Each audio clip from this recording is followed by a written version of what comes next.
focus on that. Like, it's so easy for people to say, I want to have this, I want to do this, right? Even people, when it comes to marketing again, they'll be like, hey, I want to have the following, I want to have the audience, I want to have the business. But then you have to reverse engineer. So someone that has those results in their life, what actions are they doing on a daily basis?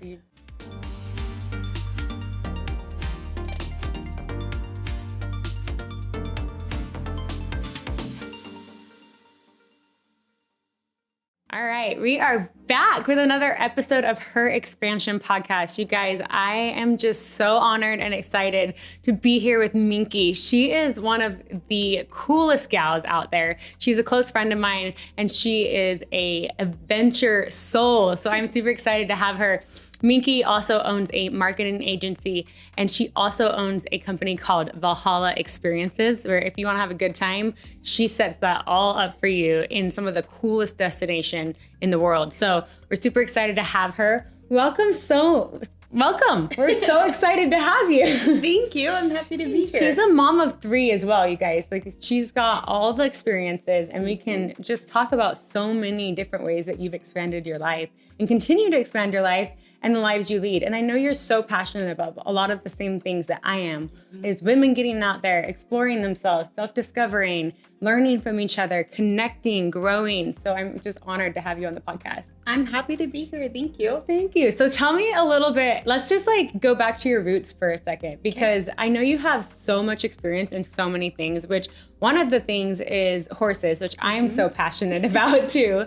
But tell me just your upbringing, your background, where you came from.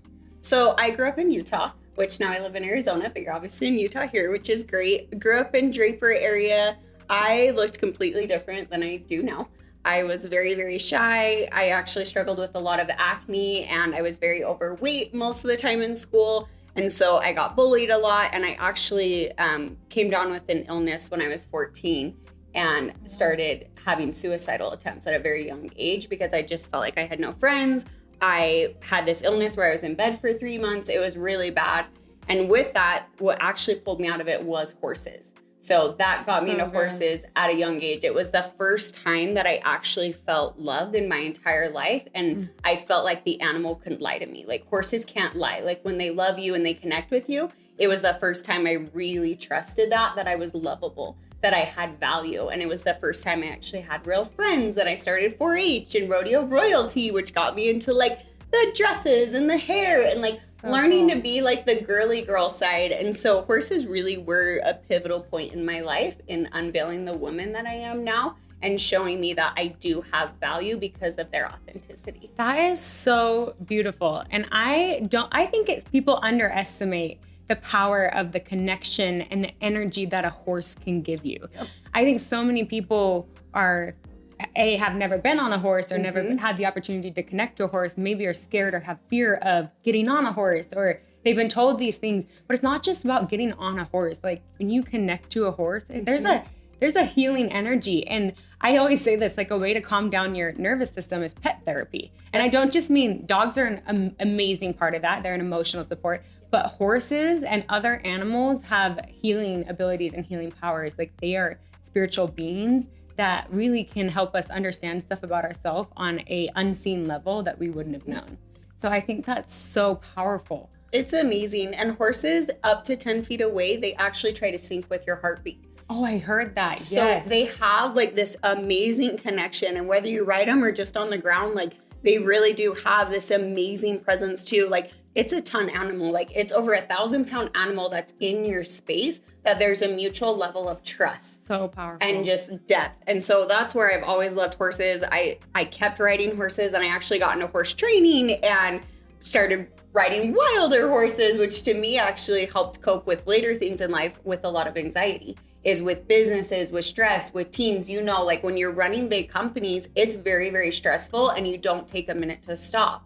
And so when I would pull race horses off the track and I would ride them and I would break them, it actually gave me a moment to take a breath, because on a 1,000-pound animal, you're not thinking of anything else and you're able to be in that presence. That is so cool, so powerful. And in the same context, now we're talking about this unseen energy world, but when your heartbeat syncs up and if you're feeling fear, the animal is feeling fear, but that also correlates to us as humans. And if you're feeling confident, then other people feel confident around you. If you're feeling fearful and quiet, then other people aren't going to engage with you, and you are what you make of it. Yes. And that's so powerful. I love that because I share a lot of those similar experiences and feelings. I felt heard, seen by horses, and that was something that transformed me as well. I got into barrel racing and did all those things. I didn't know that. Yeah, it was super fun. And it was a part of me because of my hearing impairment that I wanted to engage with and to experience because I felt seen by them. I felt connected. I felt like I had friends. I felt like I built this community with, and not just that, but the work ethic that it takes to care for animals is a huge accountability, huge responsibility. And it teaches you for later in life or in life, in motherhood and other things, caring for a living animal. So there's so many lessons that can be learned from that. That's so powerful. You said that you got into being more of a girly girl by doing rodeo stuff. Did you grow up with brothers kind of? I had 2 brothers and a sister, and my sister was always the girly girl in high school, like super cute, blonde, like just adorable. Everybody loved my sister, and I was kind of like the ugly duckling sister. And you know, what's crazy is I'm actually a natural blonde, but even at that age, I would walk to the Walgreens and I would get box dye of black hair dye. Oh, wow. And I would dye my hair black because I felt like blonde stood out too much. Like I was just trying anything not to be seen. Like, wow. Okay. Very different. We have to dive into this a bit because I know that a lot of women out there have experienced these feelings of, I don't want to be seen. What have you learned from that? And why do we struggle with this? Honestly, like at that age, I don't think I felt worthy to be seen. And I think it was also like an imposter syndrome, or like if people really did see me, would they love me, right? Just wanting to be accepted and loved, which us as a culture, that's what we want. And I mean, even in marketing or what I do, like it correlates with so many people where it's like, hey, showing up on social media, putting themselves out there, and they have so much hesitancy because they are scared when it comes to what are people going to think? What are they going to say? And the biggest thing that got me past it, and what I help a lot of clients with, is they're going to talk anyways. Wouldn't you like an opportunity to set the narrative? Like, wouldn't you like an opportunity to actually show them and give them a chance to know you than them just decide on who you are or talk about who you are? Like, that's the biggest thing. People are going to talk or they're going to say things anyways. Why don't you give a chance to show who you really are? I love that. And also just showing like yourself. Who am I really? They don't have to dictate who I am. I get to create that story. And I'm a passionate believer of you as a man thinketh. You are the stories that you think and you say about yourself. And so why don't you create the narrative? And that's a part of us where we get to practice that creation and we get to really use our thoughts and our words to create powerful things. I think that's so powerful. And unfortunately, it is sad that most of us, we want to be accepted, and most of us women feel like and maybe it is a societal thing, feel like we should suppress ourselves or suppress our light or not be seen or hide away. And I've experienced that personally in my life too. And the more I've been able to step out of that, the more connections I've been able to make. And that has been game changer. Talk to me about some ways that you've expanded your connections and why that's been so powerful for you. I would say, honestly, putting myself out there, like whether it's on social media, whether it's going to events, any opportunity, I will always try to say yes. I always tell people, like, success in life or like building your network and connections, it's never a lack of resources, it's a lack of resourcefulness. Like, what opportunities are you not saying yes to? Are you not being a part of? I mean, you run around like crazy, but you always are like, I'm going to try and make it there. I'm going to try and be a part of it. And it shows, like with you and Sam's life, like you guys always find a way to say yes if it's possible, to be a part of what other people are creating, to be a part of something bigger. Because I think as a business owner, it's so easy to get in the weeds and be like, well, I need clients or I need this, and get in your own little bubble. And then they miss the opportunity of that we all grow by working together. We all grow synergistically by connecting and adding value and trying to give and provide value first. So good. Providing value and giving are some of the most powerful things. And I talk about the 4 pillars of a human soul, like a spirit. And it's to love, to serve, to grow, and to believe in a higher power. And you talk about that service in there. And serving is by adding value, by giving, by showing up, by making that happen, which correlates with these connections. And when you expand your connections, people, like, you go skyrocketing. You really have the opportunity to give your gifts and talents to others, which adds fulfillment to your life. So that's so powerful. I love that. Talk to me. So we obviously had some background of struggling with confidence. Yes. But this is something I'm so passionate about, is helping women understand their confidence and understand how to gain confidence. How have you expanded your confidence from experiencing really hard hardships in your younger years and your teenage years, which if you're listening, you have a teenage daughter out there or you have teenagers, this would be really powerful to help you understand how does one expand their confidence, and how do you show up for these kids and yourself in expanding your confidence?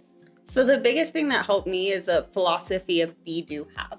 And really looking at, like, what's the life I want to have? What do I want to create? What do I want to look like? What do I want to feel like in my body and my being and who I am, right? Focusing on, okay, this is the results I want to have.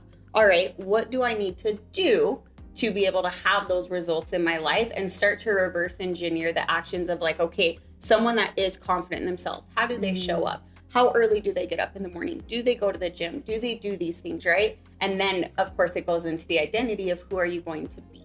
And you start to reverse engineer that and just start moving. I believe the best way to change our mind is through our body. That's one thing I learned from Tony Robbins. If you want to change your mind, your body's where you go to do it. And so being able to reverse engineer and honestly rewrite those neural pathways of looking at, okay, these are the results, but these are the actions that I have to do, and just start moving that way in that direction. Powerful. I love that you said, how do I want to feel? And then the responses in your body. It's so true. You change your energetic state, and you really ask yourself, it's not for anybody else, but it's, how does this make me feel? Most people are numbing out and avoiding feelings. It's anything but feeling. But feeling is such a beautiful gift. It's so powerful to understand what you actually are feeling. And I show my kids and other people all the time on this wheel, that wheel that has all the different feelings and all the different colors. What do you feel? And it's, I don't know. I could feel frustrated, angry, sad, overwhelmed. But to ask yourself that question and then ask yourself, how do I want to feel, is so powerful, because that's the shift. That's what allows you to jump into a higher frequency. That's so powerful. I love that. Absolutely gold. So you said what you want to have, and then, like, focus on that. Like, it's so easy for people to say, I want to have this, I want to do this, right? Even people, when it comes to marketing, again, they'll be like, hey, I want to have the following, I want to have the audience, I want to have the business. But then you have to reverse engineer. So someone that has those results in their life, what actions are they doing on a daily basis? You do. The do. And then B, who do they have to be to consistently do these actions to ultimately have that result, to create that in their life for a long time? So powerful.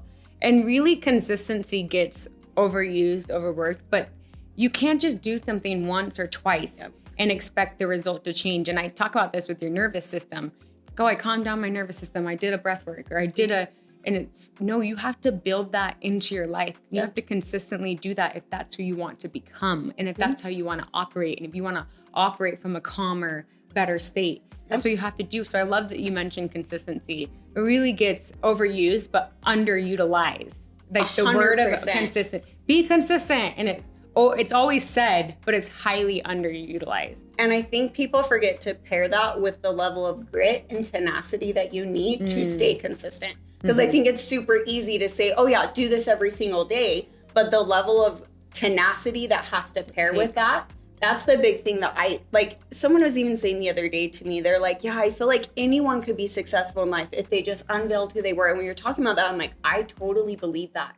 But I have helped people on the life coaching side, on the mental side.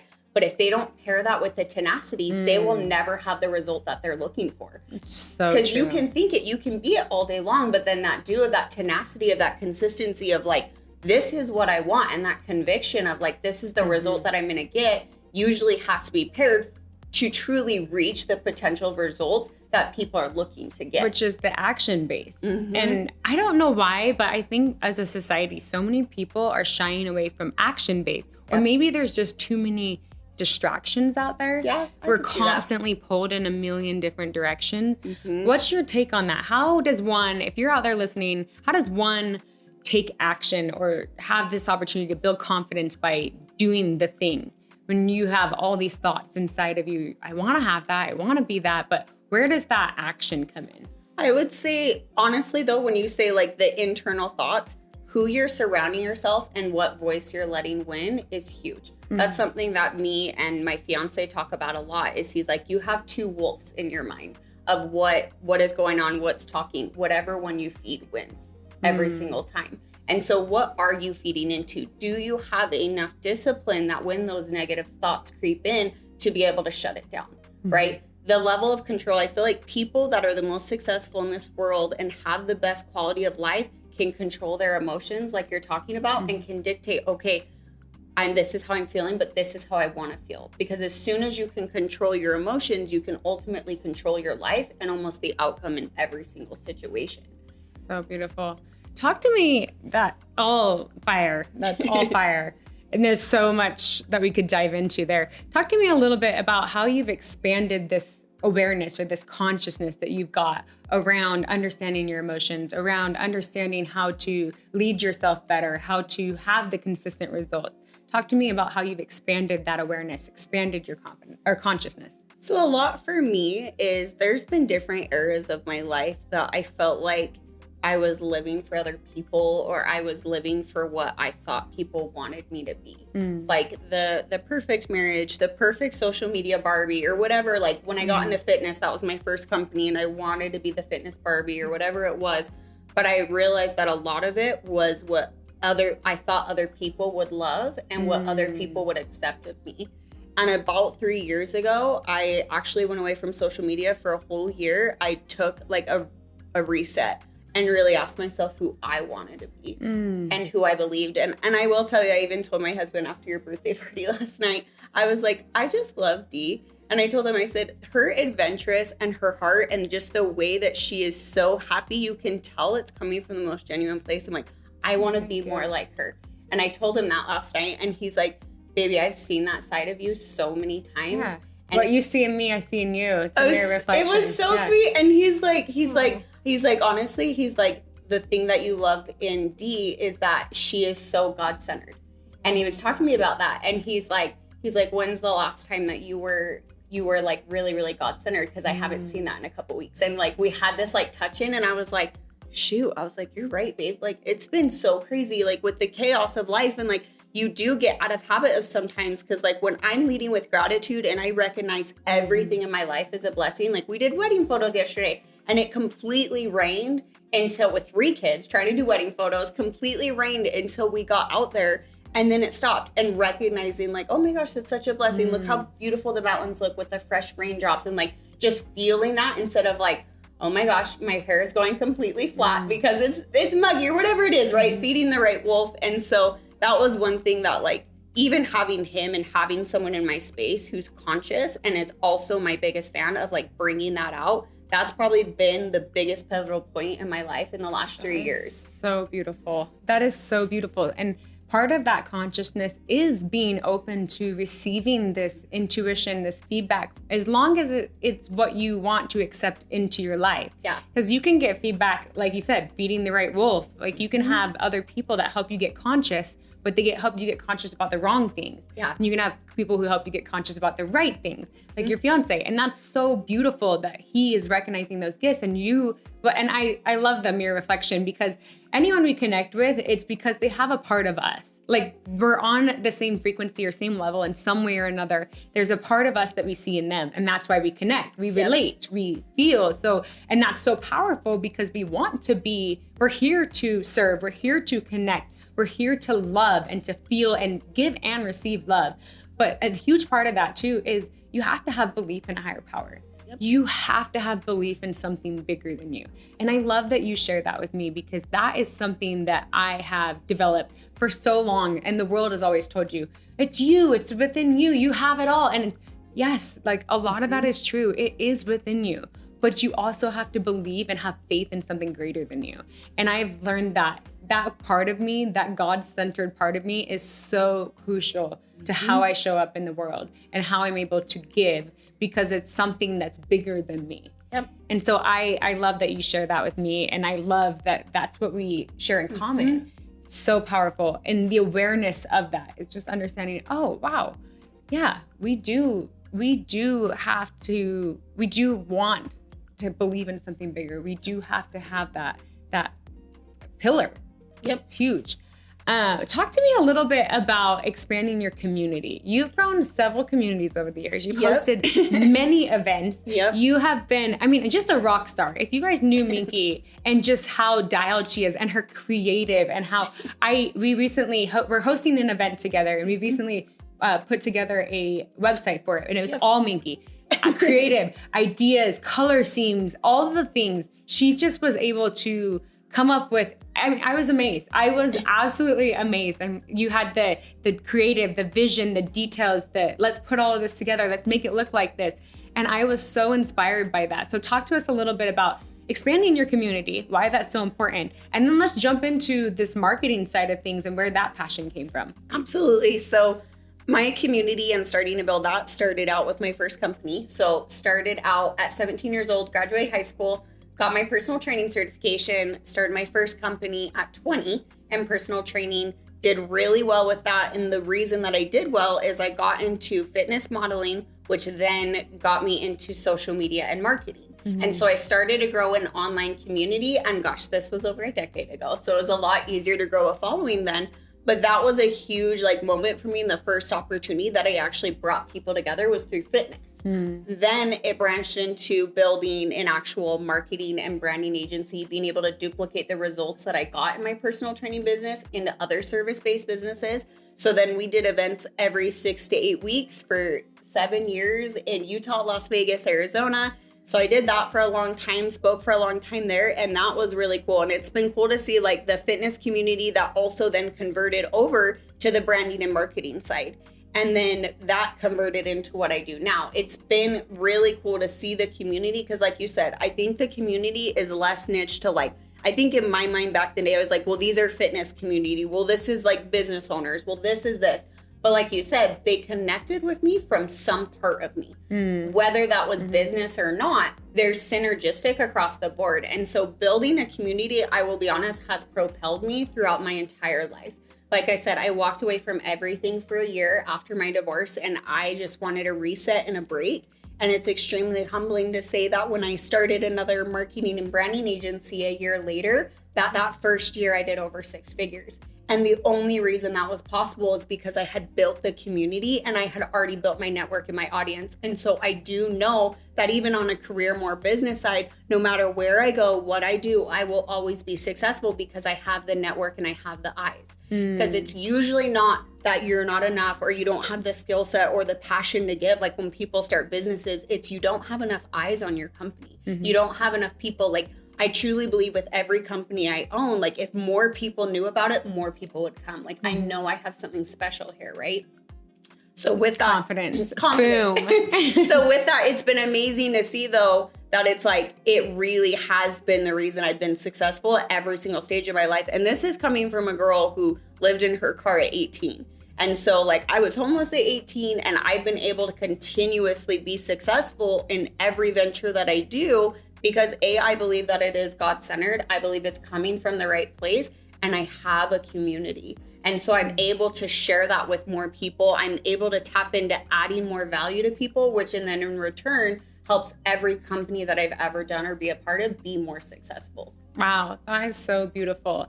And I love that, because the community is where you get to add value and where they get to give value. And it's the synergistic flow of and you service. have the relationship. And you have the relationship.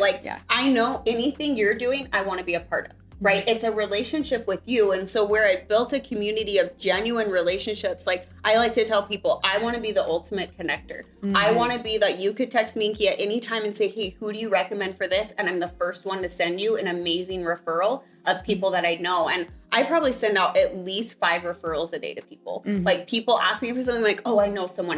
Like always just trying to give back. Let me help you. I know if they know Minky, they're great. Like, so I built this level of respect, rapport, and trust of that, hey, when I send a referral, I've used them. I believe in them. They're amazing, right? And so it builds that community where it's like, hey, we're all growing together. We're all working together, and it's very synergistic. That is so beautiful. And that's the power of expanding your community. There's so much power. And there's a lot of women that struggle with connecting and struggle with, well, I don't know where I fit in. I don't know what community I should be a part of, or how do I, and really just focus on what is your passion at that point. Like, what drives you? What do you enjoy? And find a community to get into that drives that. My community is women that want to self-discover. My community is women that love to expand themselves. And that's why I also have other women who are expanding themselves and adventuring and self-discovering. I think that's so beautiful. I want to touch on divorce and motherhood. Because those are something I have experienced too. And I don't think a lot of people know that about me, but I've gone through a divorce and I've also dealt with motherhood. But I want to touch on your experience with that, because there are women out there, or maybe you have a friend that has gone through it or is going through it that you could send this to.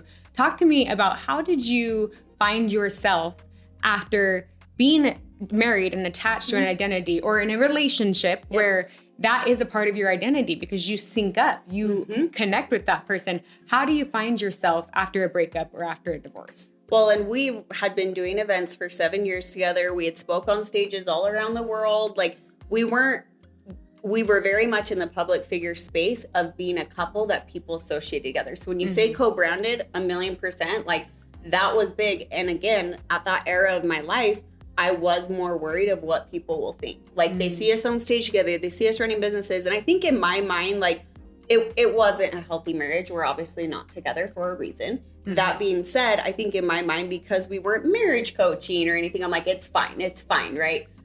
I don't think I realized how much a marriage and a home life in your relationship even affects you in the business and a day-to-day basis. Like, I didn't realize how much that was destroying me. You're co-creating. 100%. From the essence of man, like, we co-create. And I'm like an ultimate builder in business. And so, like, you go out to war and you build businesses all day, and then you come back and your home is supposed to be your peace. And when it's not your peace, you just never get a break, which is why I think I got into the wild horse training, and I'm on these crazy racehorses. Like, I just needed a peace. I just needed anything to stop the noise in my head. And so with that, like, it was the hardest decision to leave. And ultimately it was because it was in the best interest of my son. Like, I probably, if we didn't have kids, I probably would have put up with it forever.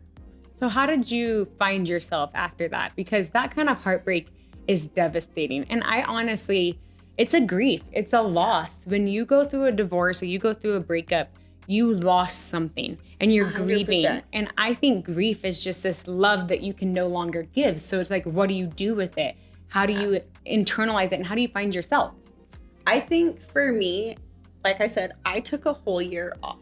Like, I found my identity on what I really believed, like, that next chapter of my life needed to look like. And to be honest, like, that's when I became the most God-centered. Like, I had to look at something bigger. I had to, like, it was a horrible time in life, and it was really hard. And even, like, so not only are we, like, living this life and all the things, and then I decided to leave. Literally the day that I left, I found out I was actually pregnant with his baby, another baby. And which then at that point as well, like I said, I left for the best interest of my son. I'm like, it's better that these babies grow up in a happy home that is healthy and they have that in a relationship. And so I still left. So in that year, I went through a miscarriage. I went through crazy things in life. I walked away from a company I'd spent almost a decade building. I moved back to Utah. I was living in Arizona. I went through a miscarriage, and I did get to my lowest point. I'd be lying if I didn't say I was. And at that point, though, I decided who Minky was and who I wanted to be and what I wanted this next chapter of life, what I wanted to have. And I went as God-centered as I could possibly be. And to be honest, I just didn't stop moving. I think that's a big thing when you talk about of like grief and depression. Like, my son, move through those emotions. You have to move through it. I think when you stop moving, and not saying like I know all, but like even with like postpartum depression with my babies, the biggest reason I don't think I dealt with it, because I'm prone to it because I experienced suicide when I was younger, right? And so with that, but I didn't stop moving after my babies. Like my son was born at 3 pounds and it was in the NICU for a month, and I was just focused on my son. So there wasn't room for postpartum. So even with my divorce or with a breakup or anything you're going through, don't stop moving. I feel like you need to move through it faster, because I feel like that's when, which I'm not saying there's not value in stillness, but even like finding the right places of stillness, go to a yoga class, do a sound bath, but just sitting in your room or sitting in the darkness and letting it take over you, I feel like you're letting it win instead of just moving forward and looking for those things. Like I was working out every day. I was going to yoga every day. I was doing these things to keep my mind moving and keep energy flowing, because like you said, that grief and everything, it sits so heavy. It has to get out somehow. Like, have you ever like not been able to go to the gym for a while and you've been really busy, and then finally you start doing cardio and then your mind is just like, yeah, it just like flows out. Like I was joking when I haven't done spin for a while, I'll be in spin and like within the first 15 minutes I'll start moving and I'm like blowing up everyone's phone. And Ty's like, what is going on? I'm like, I'm not on anything, but it feels like Adderall because I'm going nuts right now. Like my brain is just, it's moving through your body. It gets your right brain and your left brain firing and wiring. But I love that you said that, because I use this analogy a lot. If you take a pond, and the pond has got algae and growth and just heaviness in it because it has no flowing water through it. We are flow. Like we are living water. That is how we are designed. We are made in God's image and we are flow. And if you take that pond and it just is stuck, like letting the algae bloom, letting all this stuff get mucky and muddy and murky, versus if you put a flowing water through that and you start moving through those emotions, you start cleaning it out. And we're built of fascia, we're built of blood flow, we have all of these intricate, nervous system, and it's all systems that flow. And so if a system gets blocked and clogged, you're stuck. Which when you're experiencing grief and you sit in it, because you want to sit in it, you have to sit in it to feel it. And then, but then if you stay in that too long, it blocks chakras, it blocks everything from moving that energy through to be able to get through that. Like, that's the only way I know how to, is like, again, and maybe it's a level of tenacity of like, continue to move forward. Like, and when you have babies, you really don't have a choice. Like, you have to show up for them. It doesn't really matter in that moment that like you want to just stay home, because you have others dependent on you. And I feel like being God-centered has given me that strength of like being able to feel that, but also being able to channel that higher version to show up for my babies, to continue to provide and give to this world. Because too, I believe if you are in a slump or you are not doing good in your life right now, go serve, go pour into someone else, and it will feel your soul. But again, that's moving. That's what I'm saying. Just find an action, find something, whether it's for yourself, whether it's for someone else, whether it's for your babies, like push yourself to continue to move and work through that so it doesn't continue to weigh you down. It's so powerful. And yes, I can hear, the latter, just like you said. Most people say, oh, be still, or just be in stillness. And stillness is so important. And that's why there's a day of the week set apart for that. It's called the Sabbath. It's been around for decades, years and years, thousands of years. People have recognized the Sabbath. And that's a day that you set aside to really just be able to sit and reflect and ponder. See, but it's intentional. Your stillness is intentional. It's not just let me sit in my grief. Yes. It's intentional, like and you connect. Said. There's a difference between isolation and solitude. There you go. I would 100% echo that. Yes. We talk about that all the time. And choose solitude. If you want to feel and you want to go through these things, choose solitude. Don't choose isolation. Yes. And really, women that are struggling, reach out to your community, to your connections, lean on each other, expand your consciousness and awareness, pick up a new book, read something new, engage with something new, experience something new to get you out of that rut, out of that mind flow. Because it's true, if you stay stuck there, not only does it stay stuck in your body, but your mind starts to build these grooves like canyons in your brain. It keeps going down the same neural pathways and you keep finding yourself stuck in the same cycles. And you have the ability to change that, to change your emotional state, to change the awareness there. Love that. This is so powerful. Being a mom is so difficult at times. What are some things that have helped you in motherhood? I will say having the right partner, like first and foremost, like Ty is extraordinary in every way. Like and a lot of that though is we both run businesses, but there is no gender roles necessarily in our household. Like we both show up for the babies 100%. We both show up for the kids. And I feel like having a partner that I don't feel like the weight's on me, that I don't feel guilty asking for like, hey, can you take the kids? Can you do this? Like that was one thing that I struggled with is like us as women. It's like, unless you are like a stay-at-home mom, like that's more of your role in the family, which is great. But like, when I plan something, like he'll be like, hey, do you have the kids for this time? Or like, he doesn't just assume. Like we both co-parent really, really well with our children. So having that support and help, and then also again, taking moments of solitude to like regroup and be the best version of me.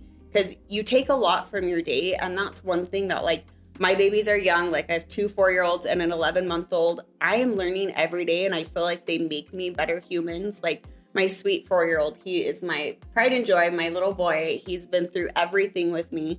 Like he was being really mean to his sisters. And I told him, I was like, stop being a bully. Like really, like I was so disappointed in my sweet boy that was being mean to his 2 sisters.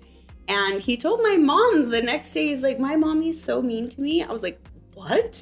Right? And your kids say that. And for me, I'm like, this is my pride and joy, my little boy. And she's like, you may want to talk to him. So I asked him, I was like, what's going on, baby? Like, why would you feel that? And he's like, you said that I was a bully and it broke my heart. And I was like, their interpretation. Oh my gosh. I was like, I'm the first one that gave him a name. I was like, oh my gosh, I'm so sorry. And like, and that's the big thing. Like, I will apologize to my babies every day of the week. Like, I will apologize to him and I will explain to him and I will have those in-depth conversations because I am human. Like, I want my son and my 2 daughters to adore me and love me, but also know that I am human and give me grace. And I think because I can look at that, I can be, even on a podcast, it's embarrassing to say, like, I know that's not a great thing of motherhood, but it's like, I'm learning. I'm still a new mom. Yeah. And at that point though, I can apologize to my baby. They can know like, hey, I am human. I do go through stuff. Mommy's having a hard time. Like with this last baby, both my toddlers saw how sick I was. I was puking 12 times a day and they were like, Mommy's really sick today. And they were so sweet, or they'd hold my hair, or come bring me food. Like I'm helping, I think, them become better humans through being a human myself and giving myself that grace to them.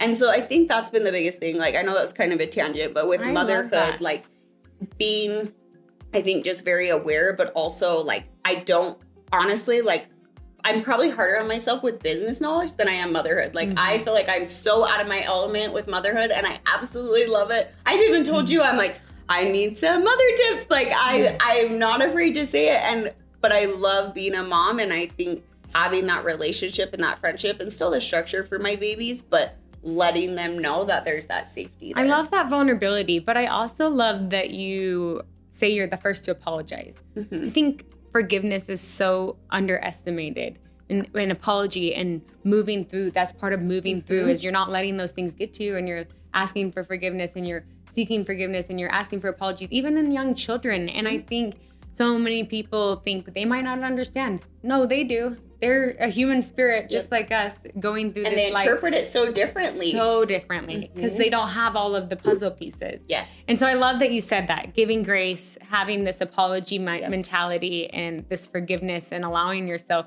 to, and asking questions to other people. Like, I think that's how we get better, is just understanding.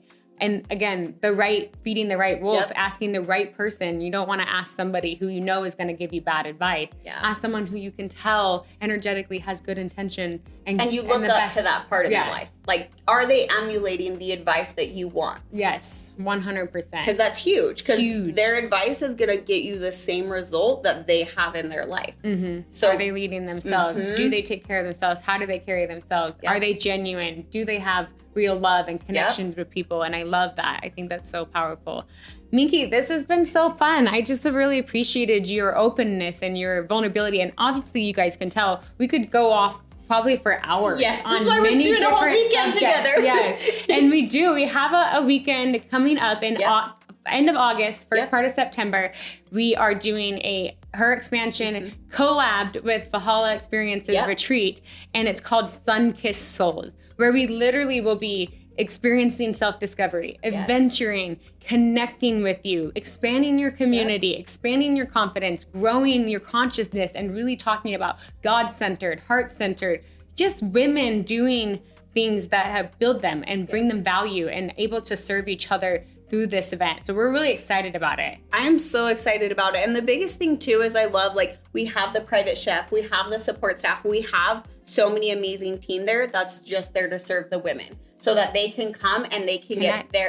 they can come connect, they can get their hearts filled and their souls filled of just like coming and being a part of it. Like, we have every experience possible for people to be there and like move and enjoy themselves and try new things and have deep, soulful conversation with like-minded women who are really living the lives that they talk about. Because that's the biggest thing too, is I'm like, I only want authentic people in my space. Like, especially when it comes to relationships, like I want authentic couples that I look up to. Like, I want so many good representations of healthy couples in business together in my sphere, because I feel like it's hard enough running a business with your spouse, let alone not having healthy examples of like, this really is what it could be. And so surrounding yourself with women, like at our retreat, I'm so excited because they are like-minded women who are trying to expand their lives. They're trying to improve their health, wealth, and connection. They're trying to be the best version of themselves. And I can't think of a better way to spend a weekend to fill your heart up, fill your soul up, like whether you have kids or not,